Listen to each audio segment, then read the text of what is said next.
Good evening. Welcome to the workshop session of the Mayor and City Council of the City of College Park. I'm Mayor Bianca Motley Broom. We have a full quorum present with council members McKenzie, Karn, Arnold, and Gay. And so at this time, we're going to start the workshop session. We've got a special event permit request for the annual Coming Home reunion.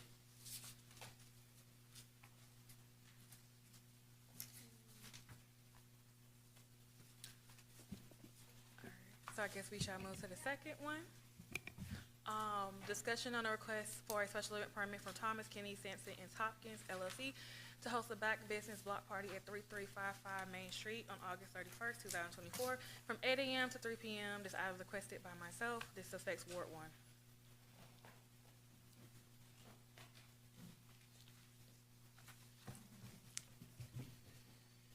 Good evening. Good evening. Evening. How's everybody doing? Doing good. All right. Again, my name is Woody Sampson, and I am requesting, I guess, a special permit to hold a Black business block party. And really, this idea was born out of a sense of really trying to foster a sense of community and to kind of highlight the many Black businesses in College Park, especially on Main Street, that are doing great work. I want to kind of highlight that, bring folks together, and let folks know. By way of example, I've been posting on social media other Black businesses and just happened to take two of my female interns to the wellness spot next door, and they came inside, and even though they had been working at my firm for over a year now, they did not know what the wellness spot was all about. And were just kind of floored by the amenities that the wellness spot offered. So I'm partnering with Effect Fitness and the wellness spot. I've partnered with them before. I think last year around October we did a law clinic which gave free legal advice, and it was kind of a wellness and law clinic. And we're doing basically the same thing that we did this year or last year, but with the focus being on the College Park businesses. So last Friday, I literally walked up and down Main Street inviting all of the businesses. We've gotten good participation and with some of the College Park businesses, Nouveau and the Breakfast Boys, and of course the wellness spot. And we're inviting other Black businesses around the city to come and take part. And we just really want to kind of showcase Black businesses and give them a platform when they wouldn't ordinarily have one. So let me talk a little bit about the logistics of the event and what it is that we're trying to do. The block party is going to be from 9 to 3. I know our permit says 8, but we do want to kind of set up.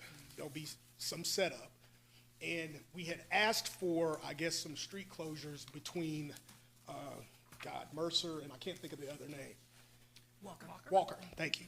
And the street closures, our firm sits on the kind of the corner block there.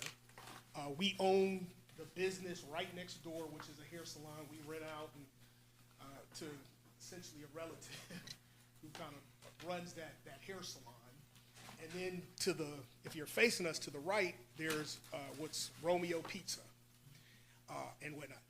We're not blocking off. I don't want to block off. I think that's Walker. I don't want to block off to where I'm blocking his driveway or the entrance to his building. So when I say from Walker to Mercer, that's not exactly the case. It's going to be just past his driveway so people can turn in. Now, he gets a lot of traffic at night. I don't ever see people there during the day. But in any event, being a holiday weekend, I did not want to disrupt anybody's ability to get to any business that they wanted to get to, you know, based on my event. But what I did want to do was to set up several, the last time we did it, we had multiple food trucks. And I wanted to be able to set those up kind of in that little area where the street closure is, on the street. Last time we had a juice truck and a barbecue truck, and this time we plan on having a seafood, a smoothie truck, and several things of that nature, so folks can kind of eat. We're going to have, you know, hopefully we'll have some wonderful speakers to come and talk about the importance of supporting black business and how important that is to really the economy and to black businesses in general. We're going to have some college students there, planning on having them and some of the Greek organizations maybe do a step show in the morning. There'll be what we did before, which was a fitness workout with effect. And then hopefully around noon or so, we're going to be having some folks just speak kind of on stage. And then folks will kind of hang out and visit the many vendors that we have. This model that I have, or this idea, was really born out of my visiting Effect Fitness. And I go there and I work out, and I started working out about a year ago. And I basically came to him and said, look, I love your model, because on Saturday morning, he's there and there are multiple vendors with their products. I spend probably $150 on shea butter and different things on a Saturday. You know, there are, you know, women that have created their own line of workout gear and clothes and all sorts of things. And connected to his gym is a juice bar, which kind of sprang up from that, and a stretch lab, and a kind of catering spot that caters to food.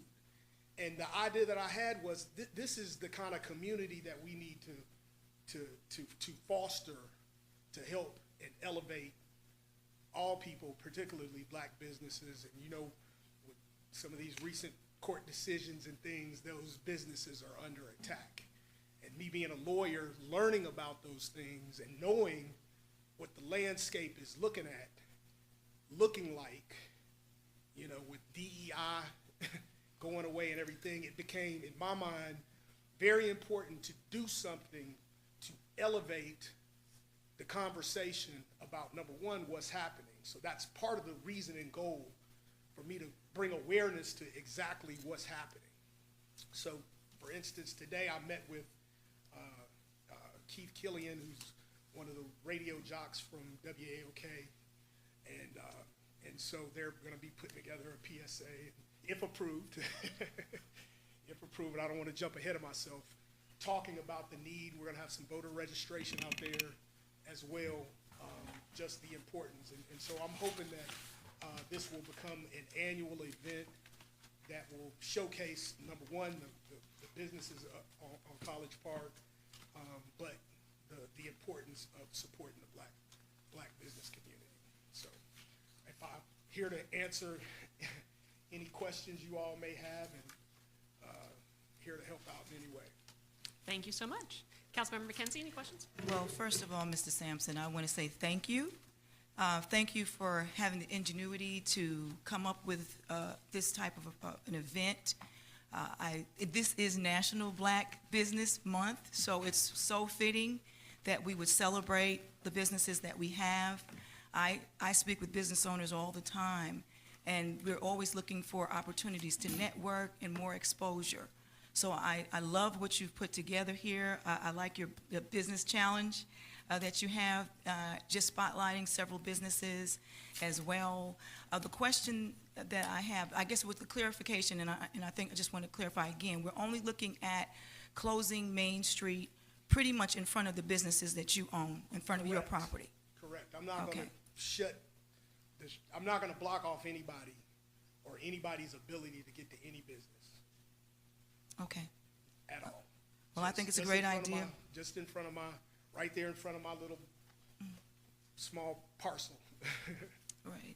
And you did have it last year. I mean, it had a different event, but it probably would have been helpful to have the street closed off there because there were so many people.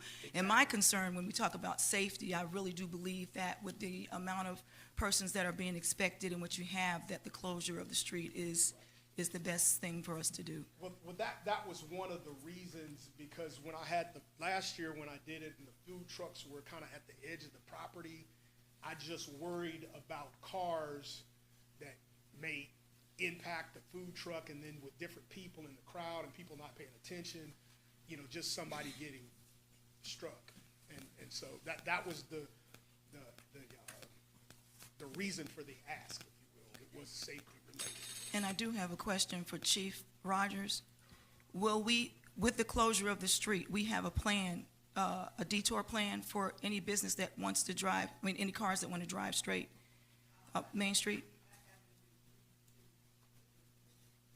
Okay, so should this be approved, we would put together a detour and have the signage out so that, okay.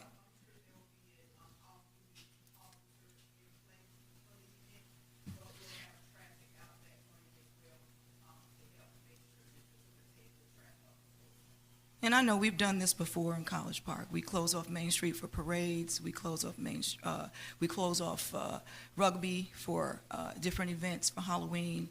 So I know it's doable. And that's all I have. Councilmember Carn, anything? All right, glad to have you. Glad to be here. We always support our businesses coming in and expanding them. I want to see as many businesses as we can get into the city and attract businesses in here. My wife and we're black business owners as well. We want you to be a vendor then. Well, I don't know if I got time to get ready for that, but I got to take care of my clients and do the best I can, and I think it's a great thing. I just want you to be sure you have the parking situated. I guess if folks aren't gonna park on your property, because that's where you're gonna have the stuff, Right. I guess. So if you got a plan for that, I'm assuming you're getting that together. Absolutely. And I don't know how many folks you're expecting, but like the councilwoman said, you get with the chief and y'all straighten out all the kinks and make sure that things go smoothly, and I'm gonna try to at least get by and visit. Thank you. All right. Councilmember Arnold? I always think that it's a great idea whenever we're promoting and marketing and supporting all businesses, black businesses especially, because we don't always have the resources, the additional resources to be in the spotlight. So I think it's a great idea. Councilmember Gay? I think it's great. I support. Tell your dad, Councilman Gay said hello. All right. Thank you. All right. Appreciate it. Thank you. Thank you. Next on the workshop, presentation on the citywide down payment assistance home buyers workshop by Celissa Jefferson and Janine Hunter.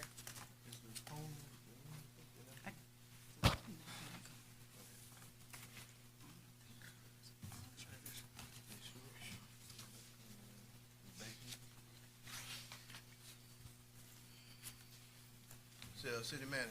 Yes. So I know we had the first outfit, the home reunion folks. I guess they're not here yet, or?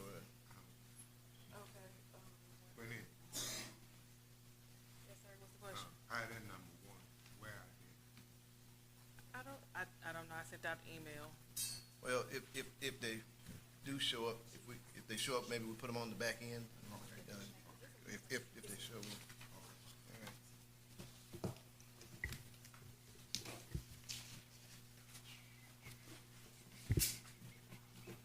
Thank you.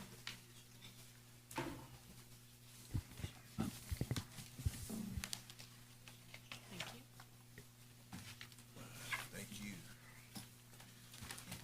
Thank you.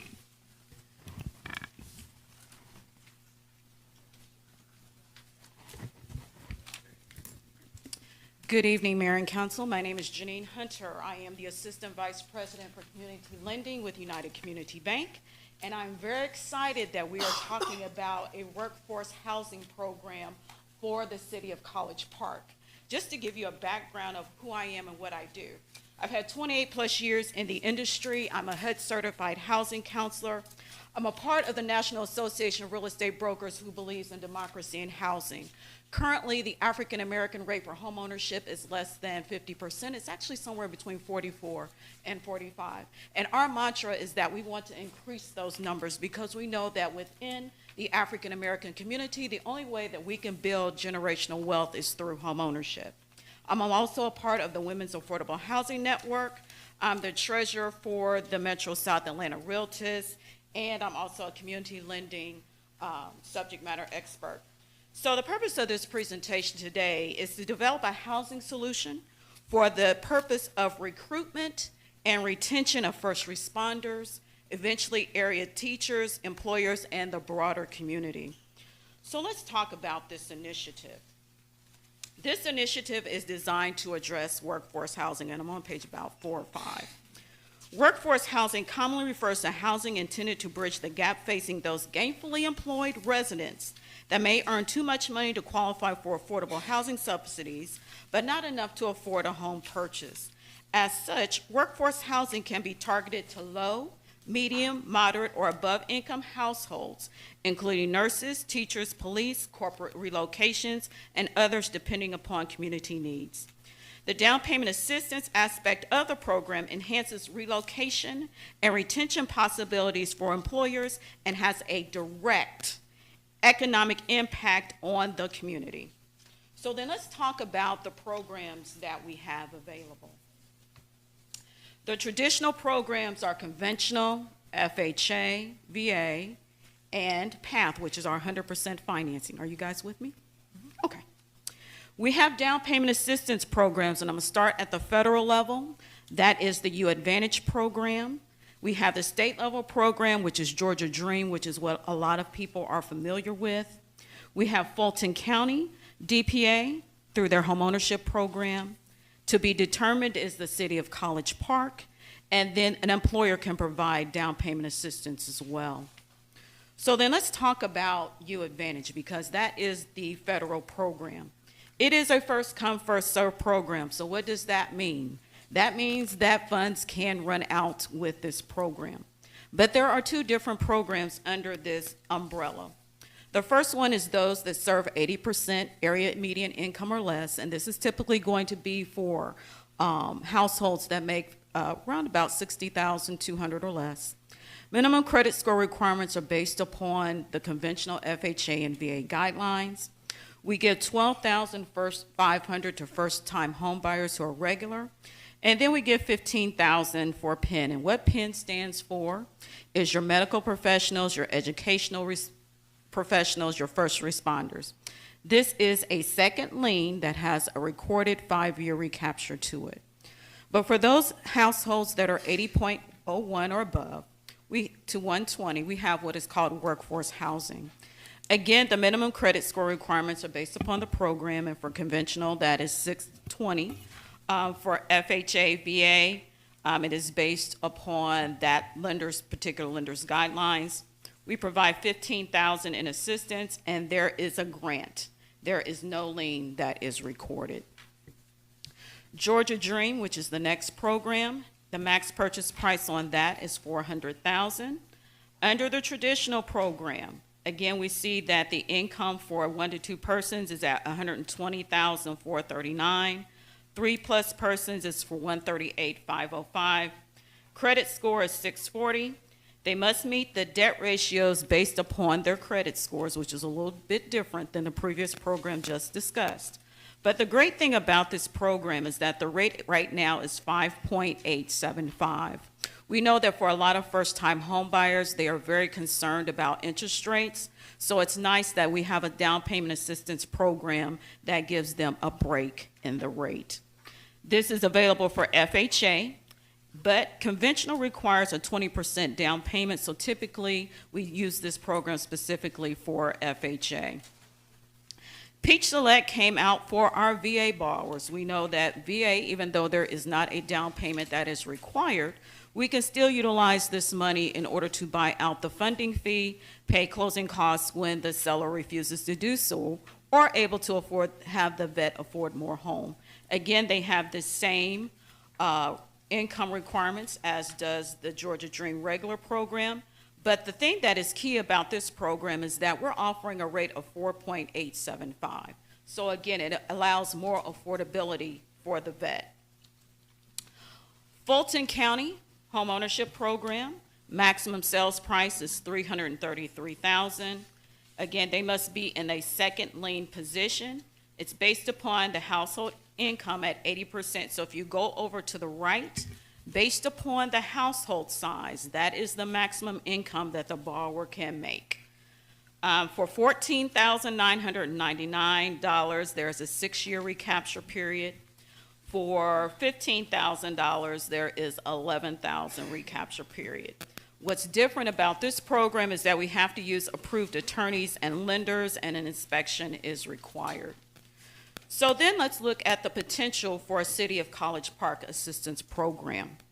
The program should be developed to include the following: develop a budget for the program based upon participants, determine whether it is a grant or loan, decide whether or not you're going to do the underwriting in-house or have a separate entity provide that, what your recapture period is going to be, the amount of assistance per borrower, as well as the amount of assistance for the program. And what I mean by that is your total budget, your intake process, your funding process, homebuyer education, and et cetera. And what I mean by et cetera is we're going to need space. We're going to need to be able to provide ongoing homebuyer education courses. So as a case study, I wanted to let you know what Gwinnett County has just released. They have a program that is for 21 homes that is in a first phase for single-family residences. It's new construction that is 1,600 square feet, and it's a combination of 2 stories and ranches. The borrower must qualify for a mortgage amount of $300, yet the purchase price is $348. But they are giving $50,000 in down payment assistance for this program. So I just wanted to let you know that other counties are looking at the affordability issues in the metro, and they are taking active steps in order to do something about that. The second phase will be townhomes of 30 to 45 units. So based upon information that Ms. Jefferson provided me, she said that we're looking at, and I'm talking about the borrower scenario, we're looking that if a city employee or a first responder makes $50,000 a year, their gross monthly income is $4,166. When we're looking at affordability, I took the range and a median of the range, and what I mean by that is that typically when we're talking about affordable lending, we're looking at that borrower's house payment being somewhere between 31 and 40% of their gross monthly income. So I took the midpoint. The midpoint is 35%. So if I take 35% of $4,166, that means that the borrower's maximum house payment, to include principal, interest, taxes, insurance, mortgage insurance, and HOA fees, is $1,458. If I stretch to 56.9, which is FHA guidelines, the max that house payment plus debts on credit bureau report and anything that is recurring that we see on the borrower's bank statement can be 56.9. So when we take and analyze those numbers, at a $1,458 maximum house payment, the maximum purchase price in today's market is $180,000 to $190,000. And if we know anything about Metro Atlanta and Fulton County in particular, and we look at the city of College Park, there is nothing available at $180,000 to $190,000. So to afford a house on this scenario, the borrower would have to make a minimum of $60,000. So I had Ms. Jefferson pull for me houses so that we could see what the borrower's house payment would look like based upon the current purchase price, today's interest rate, today's property taxes, and what homeowners insurance looks like. So when you look at the left-hand side, This is $27,500 in down payment assistance. The purchase price is $285. If you look at principal and interest, this is $1523.21. Homeowners insurance, because it has escalated here in the metro due to claims, I estimated at $225. Property taxes is $155.30, and mortgage insurance is $257.50. That makes that borrower's total payment $2,161 and a penny. If we add another $50,000 to that for a total of $77,500, you guys will see that the mortgage insurance disappears, which is $257.50, and that borrower's total payment is $1,607.74. This is based upon the borrower having a 640 credit score, utilizing a conventional program called Home Possible, which allows the borrower to have cheaper mortgage insurance, because at the 640 amount, you can see that that mortgage insurance in that left-hand column is $257.50. That makes that payment not affordable. This is an interest rate today based upon 5.875. Because of where the house is located, it qualifies for that particular rate. So in order for a borrower to afford this $285,000 home, they must have a minimum income monthly of $5,016 per month, or a household income of $60,200. And this is a combination of layering, and what I mean by layering is that I am stacking down payment assistance programs. We have the U Advantage program, Fulton County, and the potential for a City of College Park program. She asked me next to look at what was considered a moderately affordable home. And again, these numbers are today as of 8/4. Same credentials as far as borrower having a credit score, same interest rate of 5.875 on conventional. With $15,000 in down payment assistance, the total payment is $2,696.95, putting a potential City of College Park program together with U Advantage. That payment drops to $2,351.18. Again, the borrower must have a minimum household income of $7,916 per month, or an income of $85,000 or greater. If we look at the new construction that is currently at Hawthorne Station, we can see with the HOA fees, with $15,000 in down payment assistance, the borrower's total monthly payment is $3,357.53. With $65,000 in down payment assistance, it drops to $3,011.76. And this is a combination of the DP Advantage and the City of College Park. So what I want to say, Mayor and Commissioner, is that the only way that I can stretch ratios, and what I mean by that is take them to the 56.9, is that these borrowers have to have assets and good credit scores.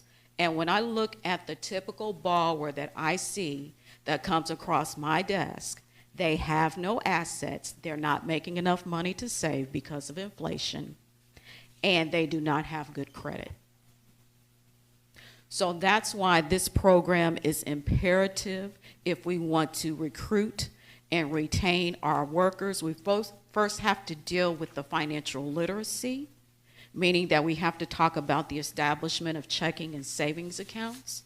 We have to talk about credit, and then I have to have what I call the come to Jesus meeting. Because what I mean by that is that when they are looking with Ms. Jefferson on Realtor.com and they're looking at those house payments, they're looking at houses that are $350 plus. When I ask them what they want their monthly mortgage payment to be, they tell me, I want $1,500 or less. So there is an education factor that we have to provide them in order to help them to be able to afford homeownership. But more importantly, we have to reset expectations, because I have to have the conversations about playing the Georgia lottery. I have to have the conversations about the insomnia cookies, going to the package store, all of that. Because I realize for a lot of my buyers, this is the first time that anyone has ever sat down with them and talked about how they spend their money and how their habits are preventing them from enjoying their American right, which is home ownership, and that they're not in a position to leave a legacy because of their current bad habits. So it's a little uncomfortable for them, but I know that it's my mission and my ministry to tell them this, because if no one ever explains to them the rules of the game, they will never be able to participate in the game. And we also have to let them know, too, that this first home is not their forever home, and that if they do what we want them to do as far as saving, getting in where they can fit in as far as the house prices, in 5 or 10 years, depending upon the program, they will be able to take the equity, which is a forced placed savings plan, and allow them to get the home that they really want. Because nowhere in America can you go from a 2-bedroom, 2-bath and go into a 5-bedroom, 3-bath in the Georgia metro Atlanta market and pay $1,500. Those days are long gone. They don't exist. They're not coming back. There is not a housing crash coming, and the rates have lowered. So every excuse that they have, that they give me, I have a response for them. So how do we combat this? We do credit education. All the programs have an education requirement. It's typically 8 hours HUD certified. This can either be done by the Urban League or by Operation Hope. They are HUD certified housing providers. On the local level here in the city of College Park, we can hold monthly meetings or biweekly meetings. We would need a location for that to be done. This can be done by NID or the Women's Council of Realtors. And what this is designed to do is assess the need so that we know how to design the program so that it meets your requirements that you're looking for as far as increasing homeownership here in the city of College Park. Homebuyer Club, for those who may need some credit counseling, we're going to establish this club so that as more housing becomes available, we know that we have a pipeline of people who are ready to buy, not someone who's saying that I've got 60 days, my lease is up, and I have a 580 credit score. We can't do that with this particular program. We're also going to provide post-purchase counseling, and the reason why this is so important is, again, we have a lot of people who have been renters for a long time. They do not understand the necessity of having a budget for home repairs. They don't understand the necessity of making sure that they file their homestead exemptions, because we're getting the calls because they go to closing. They're happy, they have the keys, but they forget that piece. Then the property taxes go up. Then we have to have the conversation about what are we going to do within our budget to be able to afford the house. And God forbid if something happens and it goes to foreclosure, we want to get to them early before something happens, because as we know in the state of Georgia, this is a non-judicial foreclosure state. You don't pay, you don't stay, they put your stuff out on the curb. So we want to make sure that we provide that post-purchase counseling for them. And again, we also want to be able to provide housing counseling services for the existing residents, whether it's seniors with tax issues or et cetera. I do understand that there is a significant rental population that does receive Section 8 vouchers. There is a housing program that is available for them under FHA.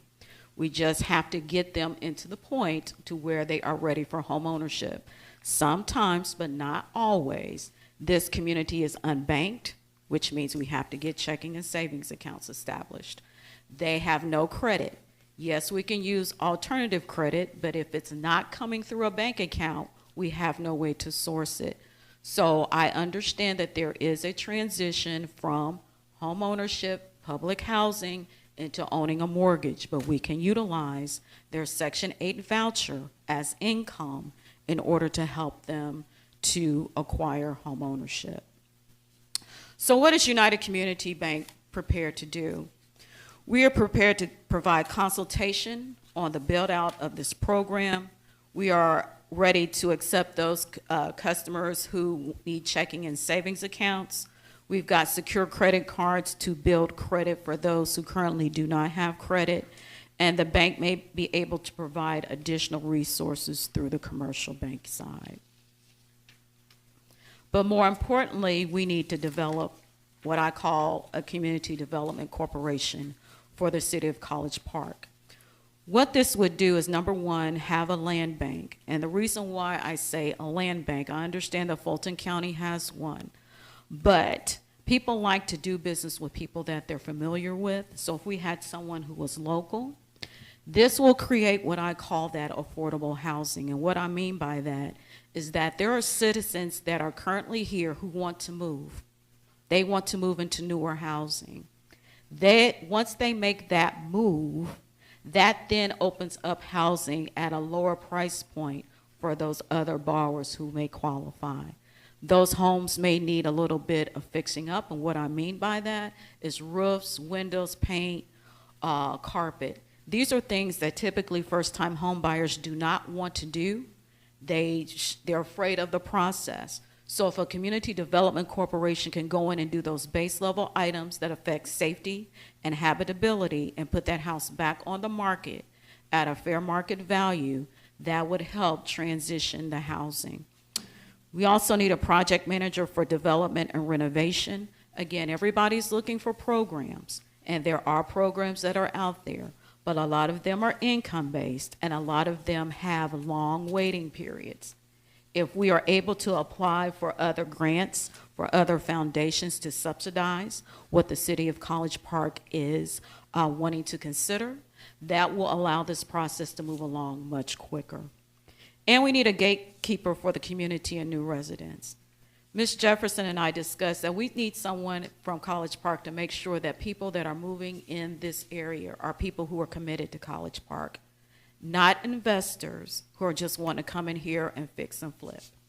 So we need to make sure that we are vetting people to stay in this community, because we know that once the doors are here, that will provide economic opportunities for the city of College Park.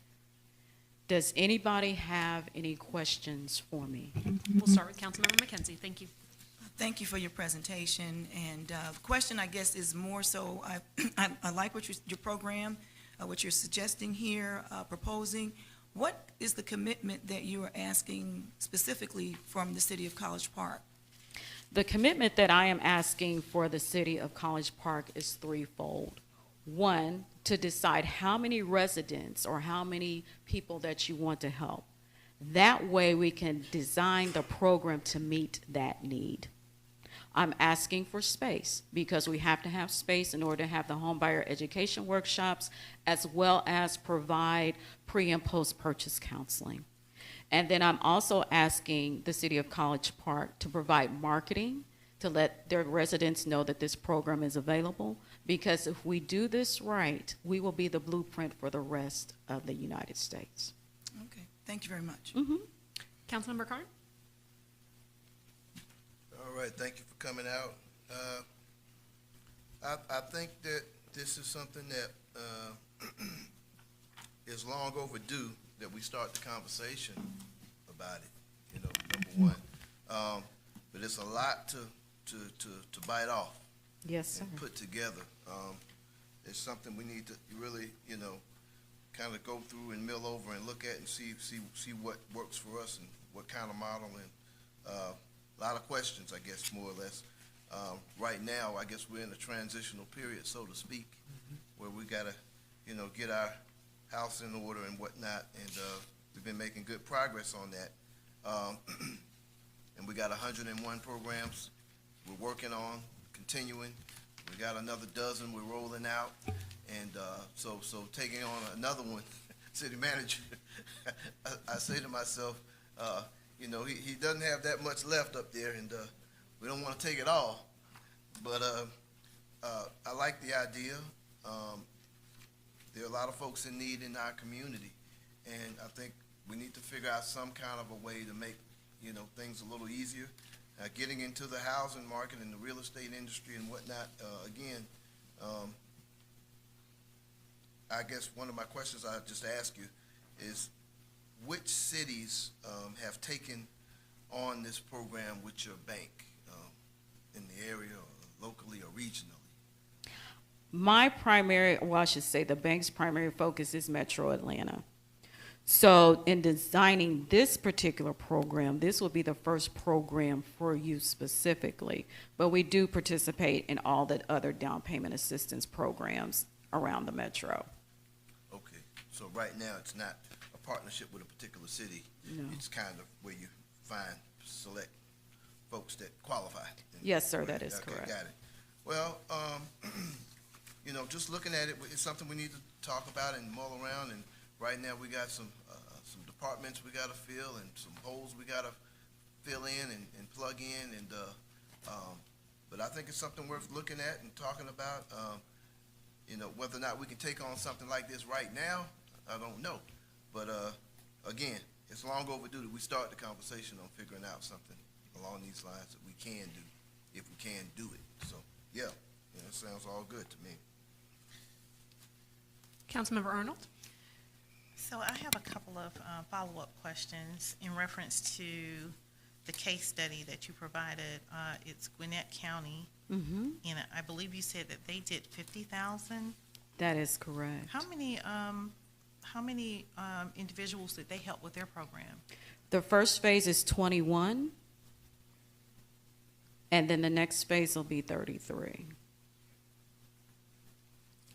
And so we're talking about the city of College Park in comparison to a county, right?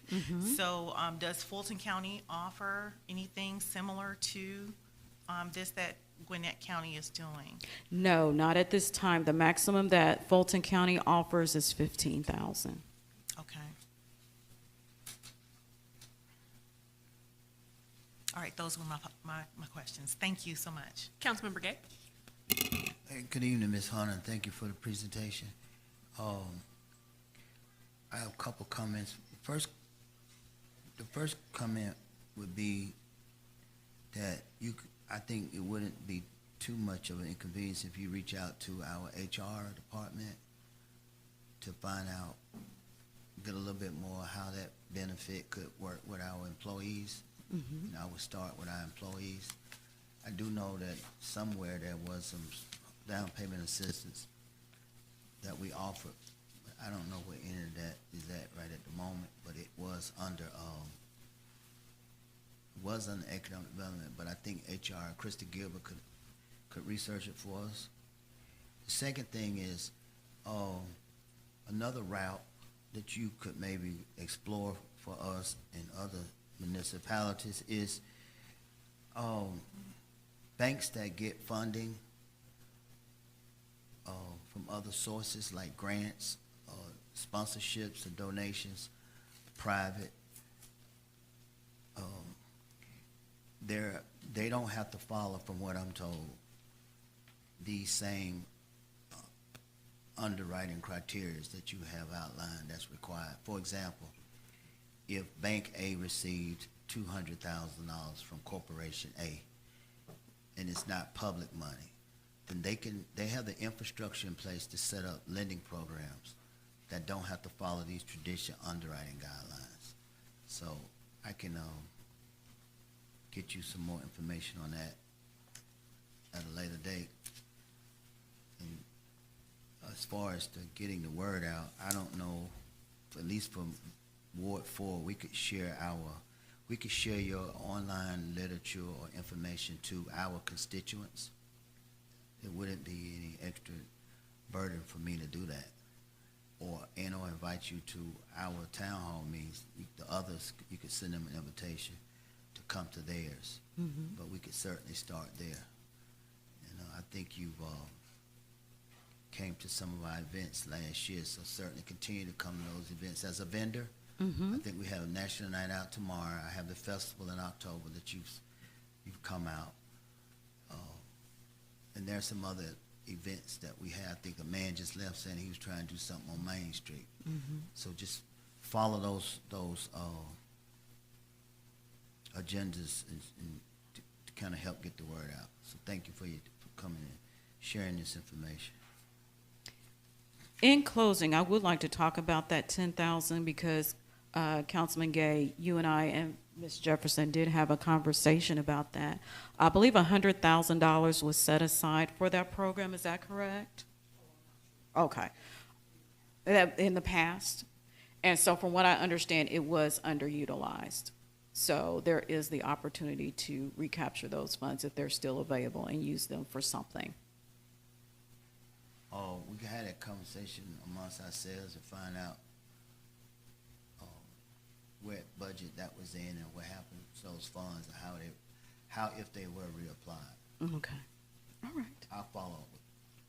I'll follow up. Ms. Hunter, do you know where Gwinnett County is sourcing their funding from for their program? They got it through CDBG dollars and I believe through private funding.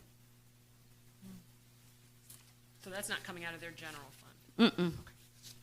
They formed a community development housing corporation, and if you look at the documents, it does say community development or Gwinnett Housing Corporation. And so there are other banks that do have programs that provide some form of down payment assistance that they've created, and we've created ours as well. So as I said, there's multiple entities in order to get funding to help people get into houses, just depending upon the underwriting guidelines, how those funds can be utilized. All right. Appreciate Ms. Hunt, Mayor, I did have one other question. right, go right ahead. I know you included Hawthorne Station in this packet. Mm-hmm. Is that College Lane? That's the page that's got College Lane? Yes, Hawthorne. that is College I Lane. know that the seller was offering a $15,000 down payment assistance. So I would also recommend, and I'm sure you've already done that, but to get with our sellers to see if there's any way y'all could work together and double that amount. Councilman Gay, the challenge that has been working with Hawthorne Station is I'm not on their preferred lender list. So unless you are on their preferred lender list, they do not allow outside funding. And if the borrower does choose to utilize another company, they are increasing the earnest money from anywhere from 10 to 30,000. So that is cost prohibitive for most buyers when you go outside their preferred lending pool. Just FYI. We would think about that next time we give people land disturbance permits. Ms. Jefferson, do you have anything to add? Thank you, Ms. Hunter, so much. Mayor and council, thank you guys for allowing us the opportunity to present this proposal to you. I think as we always know, City of College Park, your government, your assets are your city employees. But when you look at your structure of city employees, if they can't afford to live in the city that they work in, that's an issue. So what we were saying is, for your pilot program, start off with your city employees, police, EMT, first responders, your staff, and see what is their goals and attainability to make homeownership accessible. And that is the purpose to bring this workforce housing program down payment assistance to you guys, to begin to have the correct conversations on, based upon the property, the trajectory of the property values in 30337, they have increased more than 30%. Based upon that, will your employees have the opportunity to ever own a home where they work? And then from there, once that pilot program is instituted with all the credit resources and all the down payment assistance layering and the sponsorship that the city can provide to their city employees, then you can see homeownership being attainable. And then from there, you may think about, okay, well, how can we expand this to our residents, to our long-term rental residents? And then from there, have the conversation as developers come in. When we use the term affordable housing, it's just not affordable housing for multifamily to have affordable rent, but it's to actually make home ownership accessible. And when we also think about, I was just recently in a meeting, we were talking about Brooklyn, New York. When we think about gentrification, how gentrification works is when you displace the city employees as well as long-term residents, when their salaries are not growing at a trajectory level of property values in order to attain the home loans. And that's what Ms. Hunter is here, and this is why I love her. Since meeting her, I met her in the Georgia Real Estate Commission class, and she was an advocate on saving our senior homes with a lot of wholesaling and investing that has taken place. And I said, listen, after we had the conversation and we got together, I work with a host of first-time home buyers, but my first-time home buyers that I'm seeing, that I'm working with, they're all coming from out of state. So we have to really have these hard conversations and look at ourselves and really make the investment within your greatest assets, which are your employees, and let's see how we can make this home ownership goal of moving from this 20% of where we are, moving the needle to 25%, then to 30, then to 40, you know, but we have to start somewhere, and we have to start with financial literacy, and that's what Ms. Hunter is able to bring. So hopefully you would allow the opportunity to really, you know, have these conversations and think about the salaries of your employees, as well as their opportunity to own homes within the city of College Park. Thank you so much. Thank you very For much. the opportunity. Thank you. Thank you. Thank you. Next, I have presentation on Waterline insurance coverage presented by HomeServe and sponsored by Councilman Roger Gay.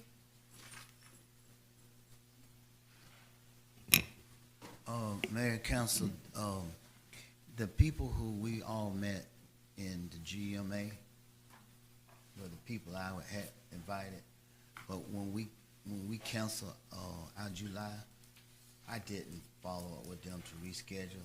Okay. So I think you all are all aware of the program. All thing I was asking was if we could agree to continue to put it out as public information to our citizens, and I think we did that earlier through customer service, through the mail. We've done it years before, just offering that service where people can know they're covered if they want to get coverage for their end. Because after you get out to the right-of-way Yeah. end, it's on the homeowner. That's correct. So, yeah, That's I correct. think it's always. And I think the premium was pretty affordable. I think it was like It's under really $5 reasonable. a Yeah. month. A month, yeah. Right. It's Because one of I the- know a resident asked me, did we still do it? And I told her I wasn't sure, so I was happy to see them in Savannah. So my ask is if we want to allow our information officer and customer service manager to inform them.